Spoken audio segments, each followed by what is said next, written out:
Dhrangadhra પીજીવીસીએલના deputy engineer સહિત બે વચેટિયા લાંચ લેતા રંગે હાથ ઝડપાયા। સુરેન્દ્રનગર જિલ્લાના ધ્રાંગધ્રા પીજીવીસીએલ કચેરીના ડેપ્યુટી ઇજનેર મીટર ચોરી ઝડપાઈ તો બારોબાર વહીવટ કરતા હોવાની રાવ ઉઠી હતી।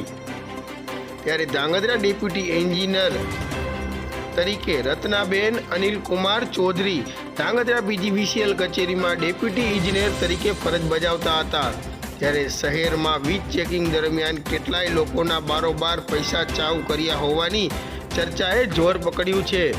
ત્યારે ગત તારીખ 19/1/2024ના રોજ ભાડાના મકાનમાં રહેતા એક જાગૃત નાગરિકના મકાને વીજ ચેકિંગ દરમિયાન મીટરમાં ગેરરીતિ જણાતા ધ્રાંગધ્રા પીજીવીસીએલના ડેપ્યુટી ઇજનેર રત્નાબેન ચૌધરીએ રસીદ આપ્યા વગર કોઈપણ કાગળમાં સહી લીધા વગર મીટર ઉતારી તેઓની સાથે લઈ ગયેલ હોય, જેથી ફરિયાદી પીજીવીસીએલ કચેરી ધ્રાંગધ્રા ખાતે જઈ રૂબરૂ મળતા પતાવટના અંતે વચેટિયા તરીકે ભરતભાઈ સાગઠિયાની સાથે વાતચીત થતાં ડેપ્યુટી ઇજનેરે 2 લાખની લાંચની રકમ માંગી હતી। રકઝકના અંતે 1,50,000ની લાંચ દેવાનું નક્કી કર્યું હતું, જેમાં વચેટિયાના ₹4,000 અને 1,50,000 ડેપ્યુટી ઇજનેરને દેવાનું નક્કી થયું હતું।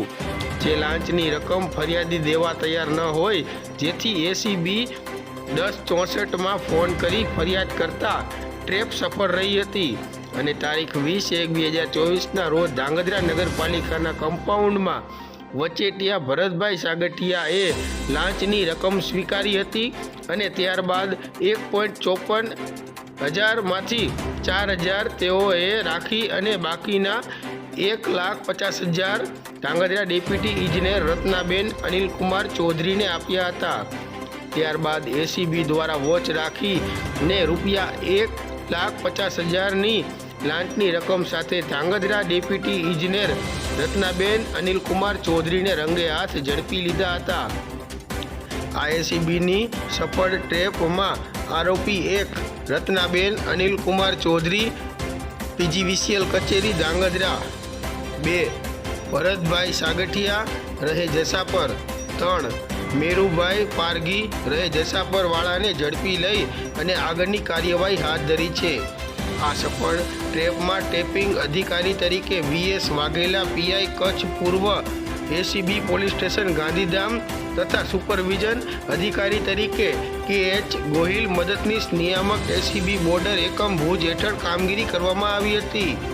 ત્યારે ધ્રાંગધ્રા શહેરમાં એસીબીની ટેપ થતાં અન્ય લાંચ લેતા કેટલાક સરકારી બાબુઓમાં ફફડાટ ફેલાયો છે।